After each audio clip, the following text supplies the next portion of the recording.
마태복음 2장 19절부터 23절까지 같은 목소리를 읽겠습니다. 시작. 헤롯이 죽은 후에 주의 사자가 애굽에서 요셉에게 현명하여 이르되 일어나 아기와 그의 어머니를 데리고 이스라엘 땅으로 가라. 아기의 목숨을 찾던 자들이 죽었느니라 하시니 요셉이 일어나 아기와 그의 어머니를 데리고 이스라엘 땅으로 들어가니라.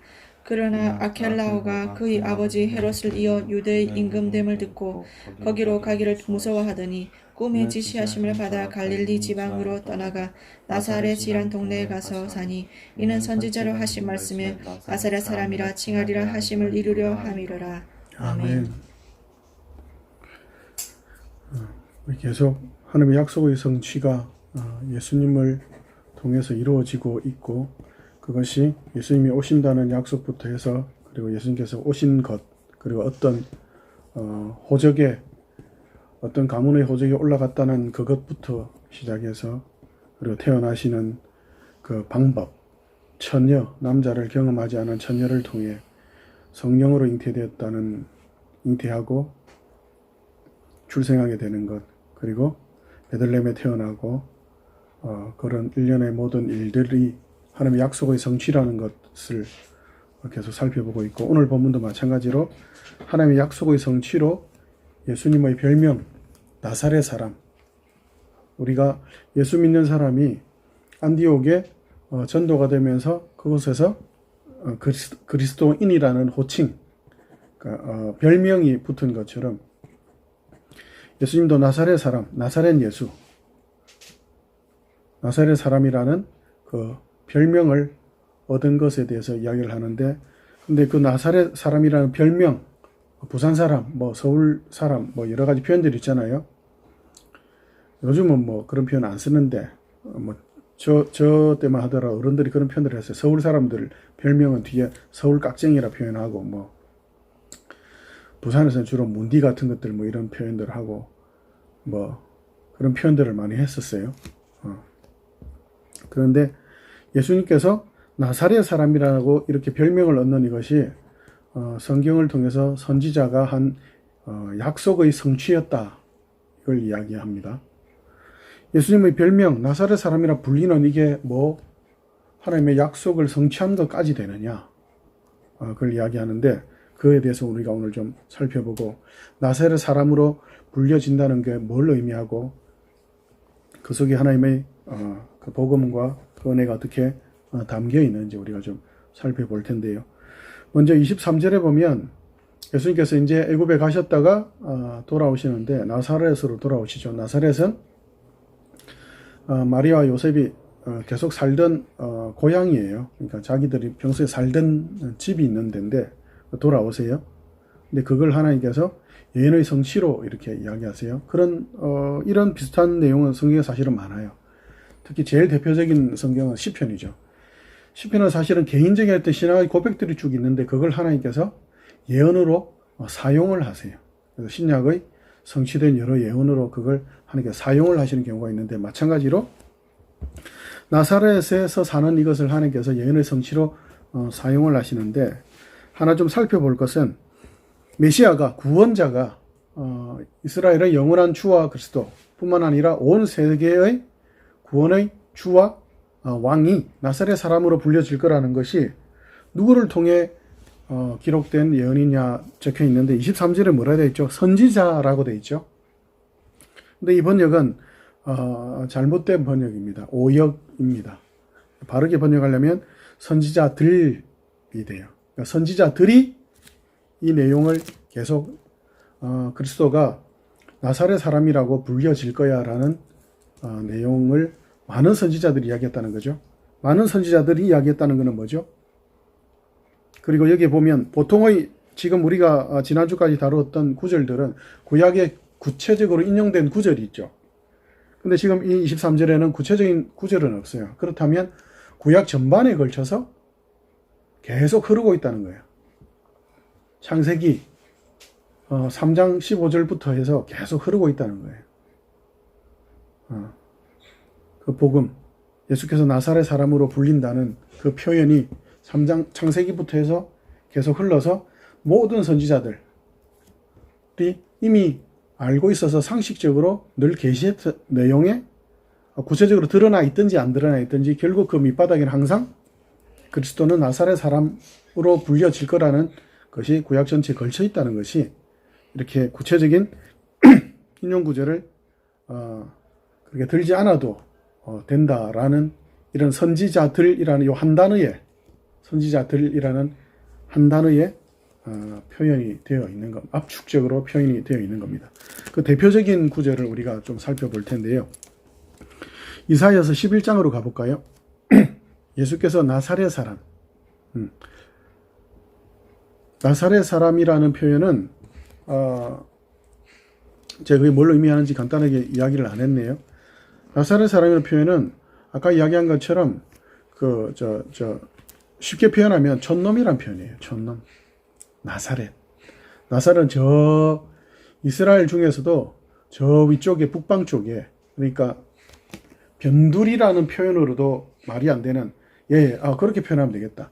영어적인 표현으로 할렘가, 그러니까 노숙자촌에 버금가는 노숙자들이, 물론 예수님이랑 그 가정은 노숙자가 아니었지만 노숙자들이 완전 덕식을 된다고까지 표현해야 되나요? 아니면은 정치적인, 경제, 사회적인 면에 있어서 옛날에 우리 7, 80년대 그 판잣집 이런 표현을 많이 쓰고 달동네 이런 표현들을 많이 썼는데 완전히 지질이 궁상 뜨는 그런 마을. 그 마을 하면 제가 어릴 때는 전포동, 노포동 이런 표현들이 있었거든요. 좀 놀리는 말이기도 했는데 그 동네 사는 사람들한테 그 당시에 대통령 성이 전시고 노시여가지고 전 대통령이 포기한 동네 해가지고 전포동, 노 대통령이 포기한 동네 이래가 노포동 이런 식으로까지 했었어요. 그러니까 나사렛 사람이란 표현은 뭐냐면 완전 인생 막장에 있는 사람들을 표현할 때에 자 나사렛 사람이란다. 학교 용어로 표현하자면 한 학교에서 왕따일 뿐만 아니라 쟤는 초, 중, 고, 대학원까지 전부 다 왕따래. 이런 표현과 같은 표현인 거예요. 그 정도로 비참하고 사람들이 업신여기는 사람으로 불려질 거다라는 것이 메시아에 대한 내용인데, 그 대표적인 구절을 이사야 11장 1절부터 5절까지 같이 한번 읽어볼게요. 1절부터 5절까지 같이 읽습니다. 시작. 이새의 줄기에서 한 싹이 나며 그 뿌리에서 한 가지가 나서 결실할 것이요 그 위에 여호와의 영 곧 지혜와 총명의 영이요 모략과 재능의 영이요 지식과 여호와를 경외하는 영이 강림하시리니 그가 여호와를 경외함으로 즐거움을 삼을 것이며 그의 눈에 보이는 대로 심판하지 아니하며 그의 귀에 들리는 대로 판단하지 아니하며 공의로 가난한 자를 심판하며 정직으로 세상의 겸손한 자를 판단할 것이며 그의 입의 막대기로 세상을 치며 그의 입술의 기운으로 악인을 죽일 것이며 공의로 그의 허리띠를 삼으며 성실로 그의 몸의 띠를 삼으리라. 아멘. 2절 다시 한번 읽어볼까요? 2절 시작. 그의 위에 여호와의 영 곧 지혜와 총명의 영이요 모략과 재능의 영이요 지식과 여호와를 경외하는 영이 강림하시리니. 여보세요. 여호와의 영, 지식과 지혜의 영, 모략의 영, 이런 능력이 임한다. 그리고 그 뒤쪽에는 이제 통치하고 다스리고 이런 표현들이 나오죠. 그러니까 어마어마한 것 같죠. 근데 예수님께서 이 땅에 그리스도로 오실 때의 신분과 소명, 그러니까 책임, 신분과 책임은 뭐죠? 왕이죠. 신분과 책임은 왕이에요. 근데 모습은 어떻다고 1절에 나와 있냐면 이새의 뿌리에서 싹이 나고 이새의 뿌리에서 가지가 나오고 이새의 줄기에서 싹이 나온다 그러죠. 그럼 뭐예요? 어떤 큰 나무도 아니고 어떻다는 표현이에요. 한 줄기처럼 그냥 보잘것없이 그런 표현인 거예요. 이것보다 더 좀 적나라한 표현이 있는데 왕의 신분과 왕의 어떤 위엄과 권위를 가지고는 태어나는데, 근데 전문용어로 꼬라지가 어떻다고요? 이사야 53장으로 가봅시다. 좀 넘겨보세요. 53장까지.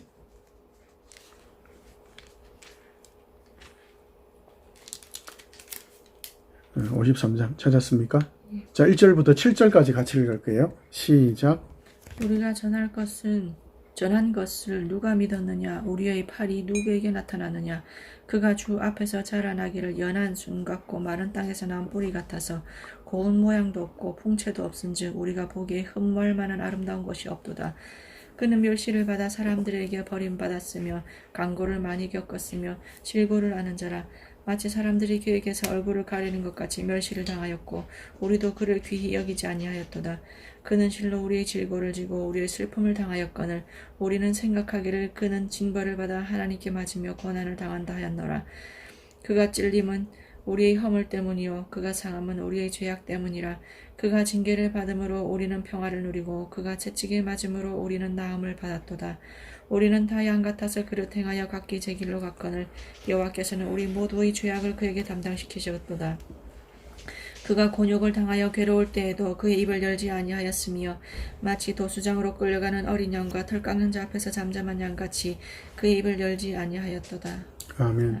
이사야 11장과 이사야 전반에 걸쳐서 그리스도가 왕으로, 구원자가 왕으로 오실 거라는 걸 이야기하는데, 왕에게는 존귀와 위엄과 어떤 겉모습적으로도 그렇죠. 뭐 왕이 간다 하면은 막 앞뒤로 그냥 군사들이 몇백 명, 몇천 명이 호위하고 가고 뭐 빵파레 불고 막 이런데, 근데 하나님의 구원자 그리스도는 그런 모습이 전혀 없죠.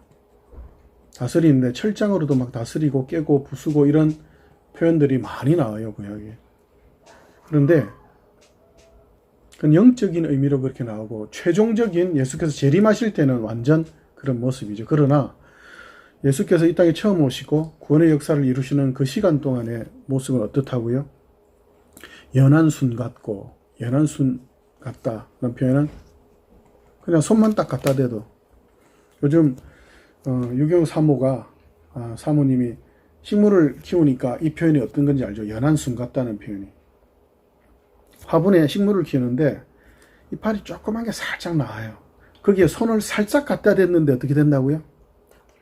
떨어져요, 그냥. 아니, 이렇게 잡아서 이렇게 막 한 1mm를 이렇게 떼낸 것도 아니야. 그냥 손을 살짝 대기만 했는데 걔가 힘이 없어가지고 툭 떨어져요. 그리고 간고와 질고를 아는 자라. 안다는 표현은 그냥 뭐 지식적으로 고통, 사람이 아파하는 것 이렇게 지식적인 국어사전적인 의미가 아니라 간고와 질고를 안다는 표현은 온갖 질병과 온갖 고통을 실제로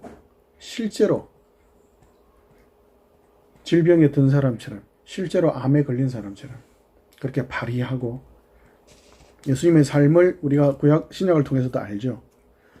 그 폭풍우 치는 배 위에서도 주무실 만큼의 피곤한 인생 여정을, 그죠?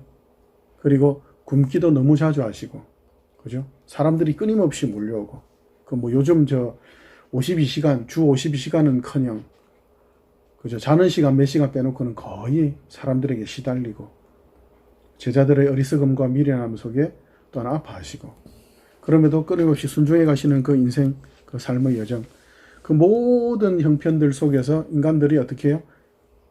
예수님을 인정하지 않죠. 비난하고 비하하고, 그죠? 그래서 그 모습이 어떻다고요? 마른 땅에서 올라온 줄기, 사막에서 자라는 풀떼기, 그런 모습이라고요. 신분과 위엄과 권위는 왕인데 꼬라지는 거지꼴인 거예요. 완전 상거지꼴. 그리고 더 이제 사람의 모습으로 이제는 오죠. 근데 어떻게 해요? 어떤 모습이라고요? 사람의 모습은 죄인의 모습. 죄를 지었는데, 뭐 재판정 같은 데 보면, 요즘 뭐 TV나 이런 거 보면은 죄 지었는데도 당당한 사람들 있잖아요. 내가 무슨 죄가 있다고. 그런데 예수님 뭐라고요? 도살자 앞에서 칼 들고 양의 털을 깎는, 양을 죽이려고 하는 도살당할 양처럼 조용하게. 그 정도로 볼품없는 초라한 모습으로, 죄인의 모습으로. 근데 성경이 오늘 우리가 읽은 53장에서는 뭐라고 증거하죠? 예수님께서 이렇게 죄인의 모습, 연약하고 부끄럽고 초라하고 완전 거짓골인 이런 모습으로 사셨고, 그렇게 십자가에서 죽으셨던 것은 사실은 무엇 때문이라고요? 우리의 죄와 우리의 허물 때문이라고 이야기를 하죠.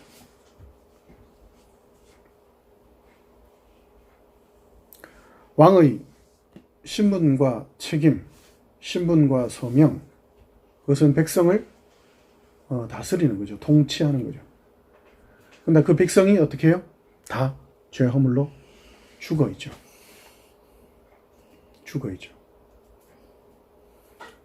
그래서 하나님이신 그리스도이신 예수께서 해야 되는 제일 첫 번째 일은 뭐죠? 그들을 백성 삼아 하나님 나라를 이루시려면 그 나라의 왕으로 오시는 거죠. 왕으로 오셨는데, 왕으로 오셨으니까 너희들 내 말 들어, 날 따라. 그래서 막 엄청나게 화려하고 깨끗한, 아무도 손도 못 댈 그런 옷을 입고 만약에 왔어요. 그러면 누가 그 곁에 올 수 있겠어요? 그죠? 조금이라도 더럽혔다가는 다 죽지. 감히 더러운 손으로 왕의 옷을 만져. 근데 어떻게 해요? 나사렛 사람으로 오시죠. 간구와 질고를 아는 자라. 수많은 핍박과 그런 세상적인 기준의 어떤 힘과 지혜를 가지고 세상을 윽박지르고 그렇게 짓누른 것이 아니라 정말 죄의 문제를 해결하려고, 그 죄의 문제가 해결되지 않고는 하나님의 백성이 될 수가 없으니까. 신약에도 예수님께서 그걸 정확하게 보이는 장면이 있는데 그걸 한번 찾아볼까요? 누가복음으로 가봅시다. 누가복음 22장.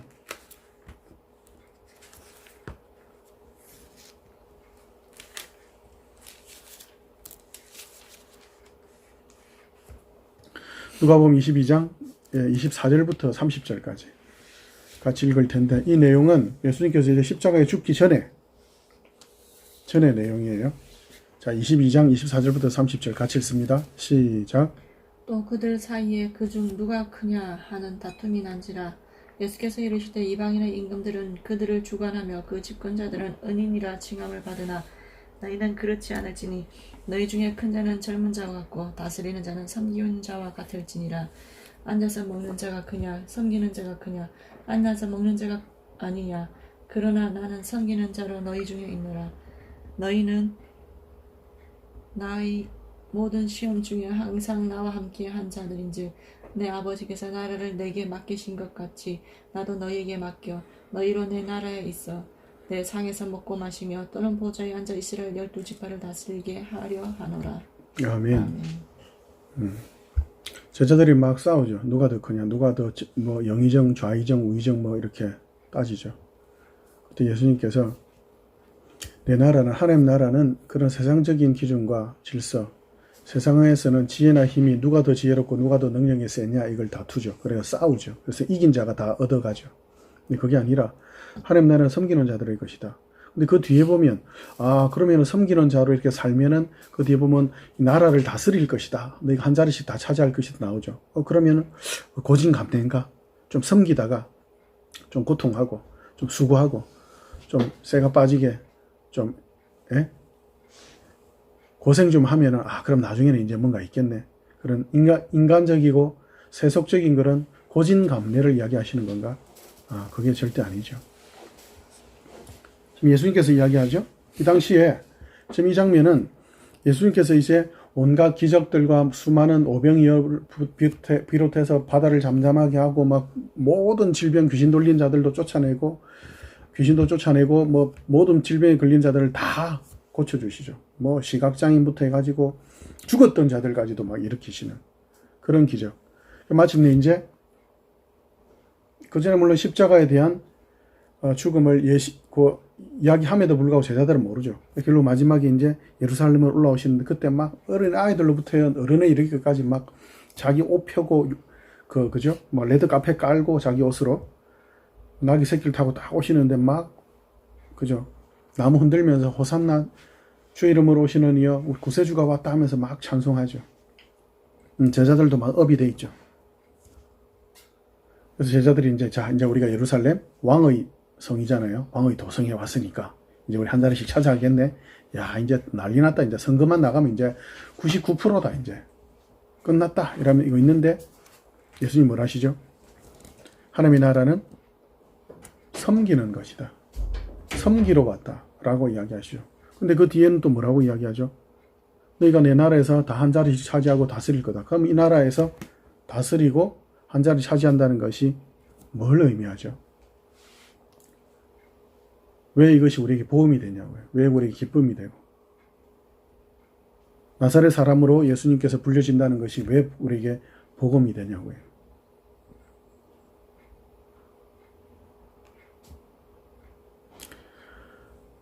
나사렛 사람으로 불려지는 것, 그리고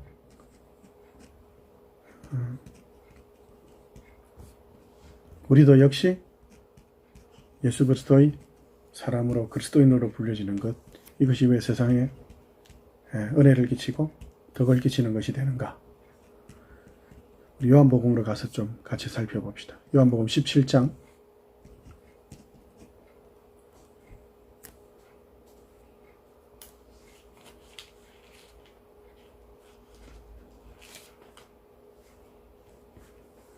요한복음 17장 18절부터 21절까지 같이 읽겠습니다.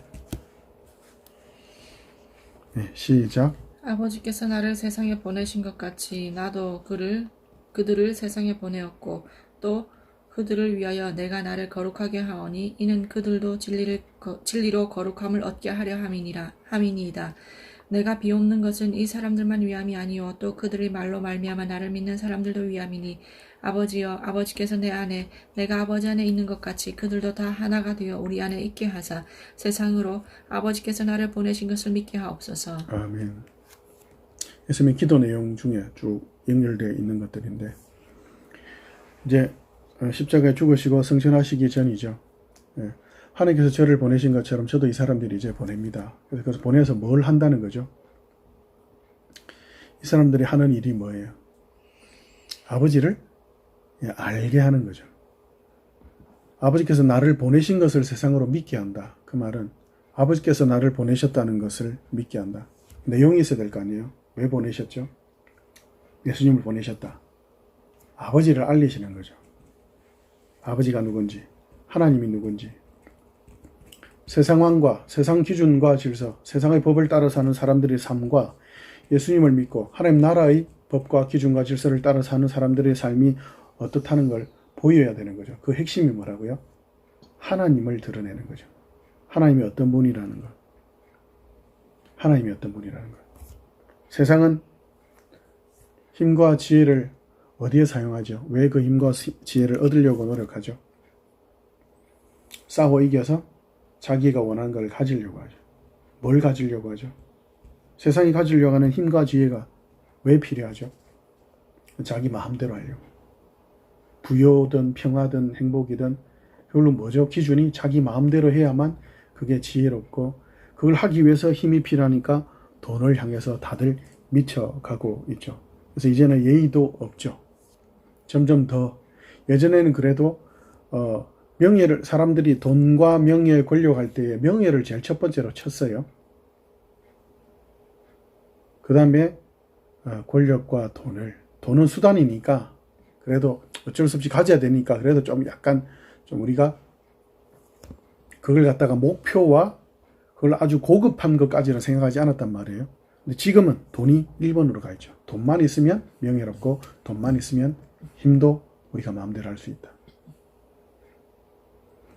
근데 하나님께서는 예수님을 보내시고 예수님께서 우리뿐만 아니라 우리를 통해서 또 예수를 믿게 될 모든 사람들에게도 하나님이 원하시는 게 뭐죠? 거룩함이죠. 의롭게 되는 거죠. 어떻게 가능하죠? 우리가 스스로 안 되죠. 우리가 스스로 그걸 원할까요? 원하지 않죠. 우리도 우리 마음대로 하고 싶어 하니까. 의와 진리와 생명을 따라 거룩하게 살기를 바라는 마음은 그 의와 진리와 생명을 경험하지 않고는 불가능하죠. 그 의와 진리와 생명이 뭔데? 그냥 추상적이었던 것이 아니라 실제로 손에 잡히는 살아있고 숨쉬고 호흡하는 이것이 아니면 실제 우리가 먹고 사는 이것이 아니면 그건 우리에게 전혀 와닿지 않죠. 모든 문제의 핵심 뭐죠? 우리는 세상적인 어떤 문제가 해결되고 뭐 이런 것들이 해결되기를 바라죠. 근데 그 모든 문제는 사람마다 다 다르죠. 나라마다 다르고 민족마다 다르고 그리고 나이마다 세대마다 다를 수 있죠. 또 시대마다 다를 수 있고. 가장 큰 그 뿌리는 뭐죠? 그 가장 큰 뿌리는 창조주의 기준과 질서가 아닌 사람을 서로 죽이고 서로 미워하고 죄를 짓고 서로 다투면 절대 용서하지 않고 자유를 원하는데 돈에 매여 살고 평화를 원하는데 그 평화를 얻기 위해 서로를 죽이는 이런 말도 안 되는 아이러니 속에 살아가죠. 왜 살아가는지 어떻게 살아가는지 전혀 모르는 삶을 살아가죠.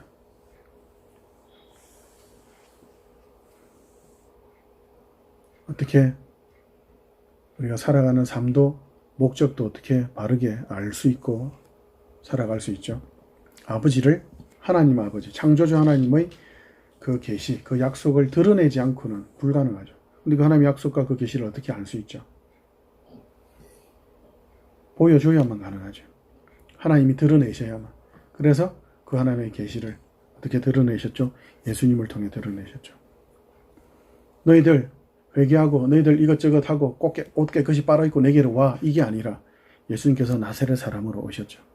아버지의 마음을, 그 사랑을, 그 용서를, 그 끝없는 은혜를 직접 드러내신 거죠.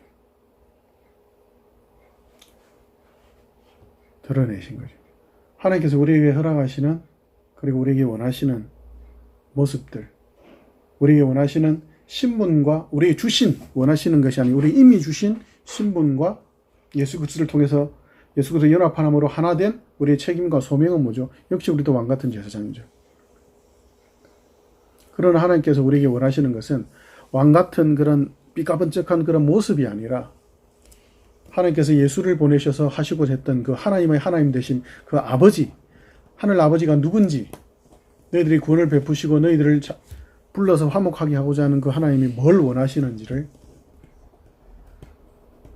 예수님을 통해서 보이셨듯이 세상의 기준과 질서가 아니라 하나님의 방법과 질서, 하나님의 힘과 지혜, 세상의 힘과 지혜를 겨뤄가지고 야 내가 세상과 싸워야지. 그러기 위해서 하나님 힘도 필요하고 지혜도 필요하고 돈도 필요하니 하나님 주세요. 그래야 제가 세상을 이겨서 제가 굴복시킬게요. 제가 세상 지혜와 힘보다 하나님의 지혜와 능력이 더 높고 좋고 하다는 걸 제가 드러내 보일게요. 이게 아니라 그래가지고 세상을 굴복시키거나 세상의 것을 가지기 위해서 그렇게 싸우는 그런 삶이 아니라 세상에는 전혀 없는 100원을 가지든 아니면 1000조를 가지든 아무도 할 수 없는 것. 하나님의 거룩과 의와 진리와 그 사랑을 드러내는 순종이 세상에는 없죠. 인간의 능력으로 불가능하고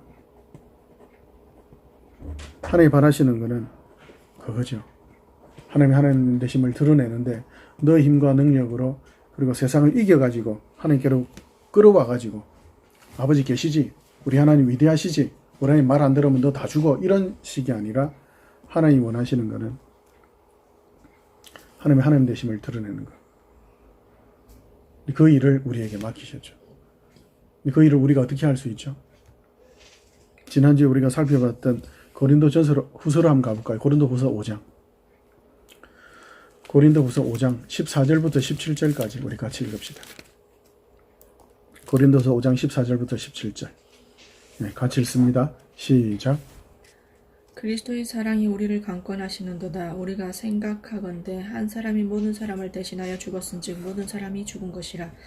그가 모든 사람을 대신하여 죽으심은 살아있는 자들로 하여금 다시는 그들 자신을 위하여 살지 않고 오직 그들을 대신하여 죽었다가 다시 살아나신 이를 위하여 살게 하려 함이라.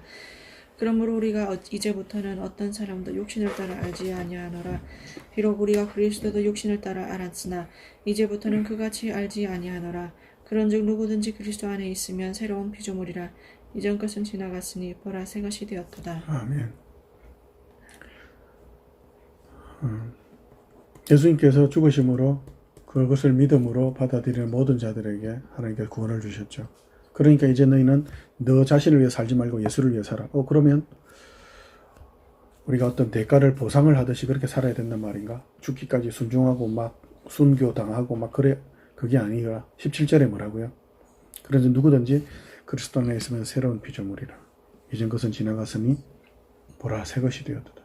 새 것으로 산다는 거예요. 새로운 피조물로. 이게 복음이고 기쁨이고 영광이고 어떻게 산다는 거죠? 예수 안에 산다. 그것이 나사렛 예수로 불려지고 또 우리가 그리스도인으로 불려지고 이것과 무슨 상관이 있죠? 우리가 앞에서도 이야기 나눈 것처럼 우리가 세상에서 살아갈 때에 예수 믿는 사람으로서 우리 자신이 드러나고 하나님 되심을 드러내는 그 방법을 우리는 자꾸 세상적인 기준과 질서 방법을 추구해서 드러내려고 하는 그런 욕심들이 불뚝불뚝 일어나요. 하나님에서 불 내려 가지고 아니면은 좀 예수 믿는 사람들은 전부 다 막 서울대 가고 나머지는 전부 다 막 고절 중절도 못 되고 이렇게 돼 가지고 굴복시키는. 근데 그게 아니라 하나님 바라시는 게 뭐죠?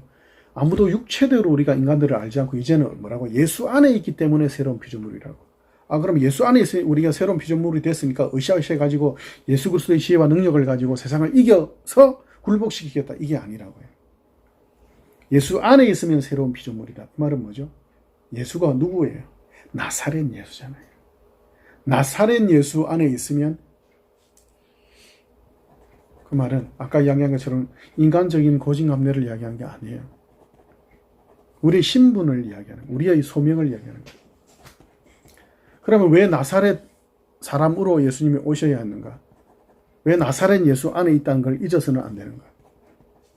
그건 지금 우리의 모습이기도 하고 또 기본적으로는 하나님께서는 세상과는 전혀 다른 방법으로 보여주실 수밖에 없기 때문이에요. 왜요? 세상적인 방법으로 그걸 비슷하게로 보여주면 하나님의 그 진리를, 의와 생명을 오해하니까.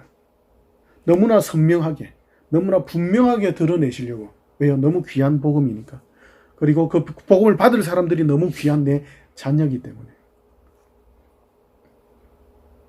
그래서 예수 안에서. 예수 안에서만 나사렛 사람으로 불려진 예수 안에서 살아가는 그 방법으로만 하나님께서는 세상에서 하나님 되심을 드러내고 교회의 교회담을 드러내기를 기뻐하세요. 우리는 대부분 그런 걸 싫어하죠. 그죠? 나사렛을 빨리 좀 벗어났으면 총구석 또 내 우리 엄마 우리 아버지 또 어떤 내가 싫어하는 어떤 조건들 일단 벗어나고 싶고 도망가고 싶고 나사렛 사람이라는 소리도 듣기 싫고 막 신분 세탁해가지고 돈도 많이 벌고 권세도 많이 얻어서 내가 하고 싶은 대로 하고 싶고 나사렛을 빨리 도망가고 싶죠. 나사렛 사람이라는 것도 빨리 훌훌 벗어 던져버리고 그죠?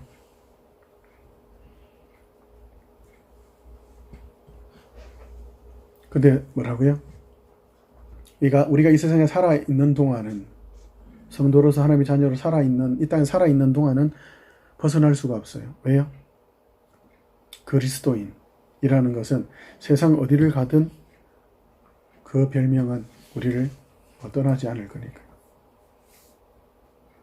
세상 사람들이 나사렛을 도망가서 벗어나고 나사렛 사람이란 딱지를 떼고 싶어하는 이유가 뭐죠?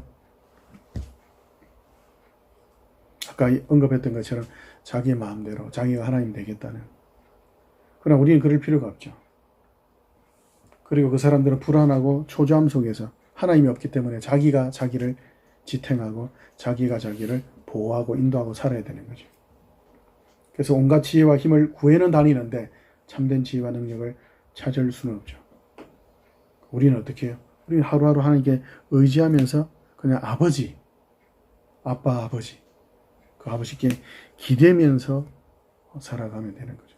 그러면 그 어디가 나사렛이 됐든 나사렛 사람은 그 어떤 나사렛 사람으로 불려지든 상관없는 거죠. 하나님 우리와 늘 함께 하시고 하나님 우리와 위로와 소망이 되시니까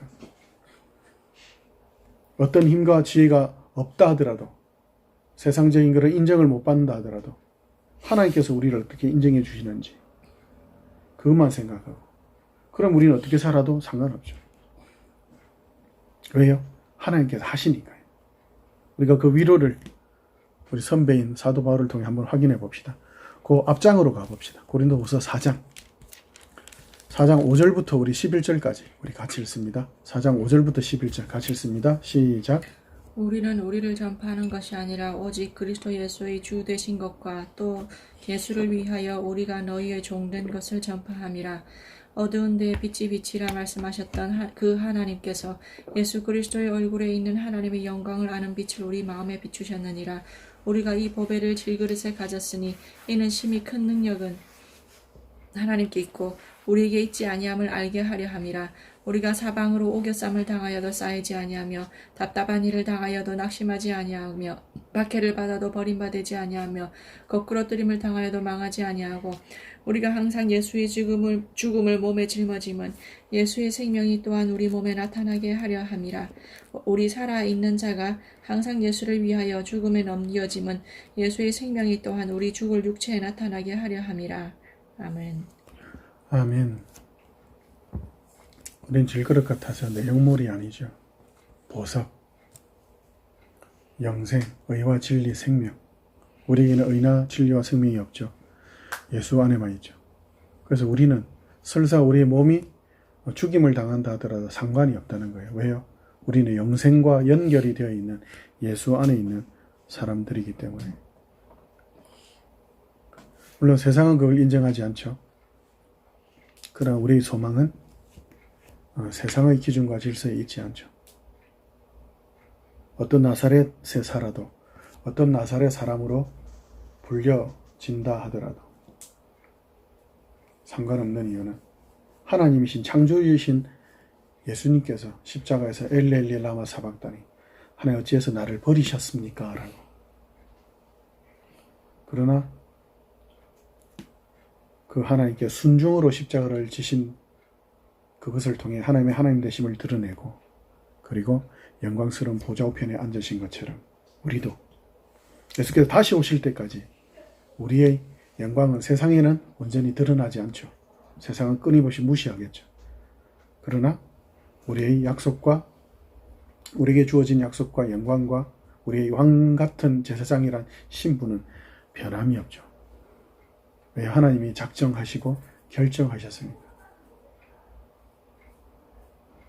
우리가 어떤 나사렛 사람으로 불려지든 하나님 앞에서 우리 같이 소망하면서 계속 나사렛 사람으로 오신 예수님 생각하고 세상과 싸우려 하지 말고 싸워서 세상을 이기라 말고 세상 것을 가지려고 싸우지 말고 오직 순종을 통해 하나님 되심과 예수 믿는 사람으로서의 복과 영광을 그렇게 세상에 드러내는 그래서 세상으로 하여금 그 하나님의 사랑과 은혜 앞에 그렇게 다시 우리처럼 그렇게 누리도록 그런 영광의 일을 우리 같이 계속 누려갑시다. 같이 순종합시다. 기도하겠습니다.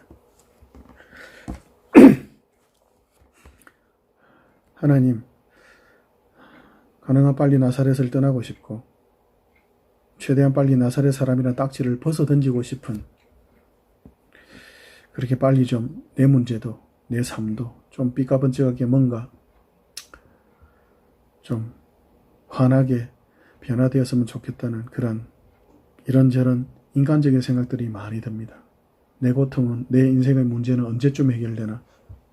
그러나 하나님 우리 함께 하시고 예수 안에 있다면 어떤 나사렛에 살아도 어떤 나사렛 사람으로 불려도 하나님 순종으로 세상의 기준과 질서가 아닌 힘과 지혜로 누르고 이겨서 자신을 드러내는 삶이 아니라 섬기는 자로 사랑으로 용서로 끊임없이 하나님을 드러내는 이 영광의 삶을 온전히 잘 누리도록 우리를 도와주시고 다스려 주옵소서. 그 사랑과 그 은혜와 그 용서를 받은 자로 그렇게 사랑과 용서와 은혜로 날마다 하나님의 손길이 되어서 하나님의 발길이 되어서 살아가게 하여 주옵소서. 이 길 계속 같이 든든히 끊임없이 걷게 자라게 하여 주옵소서. 살아계신 우리 주 예수님 이름으로 기도합니다. 아멘.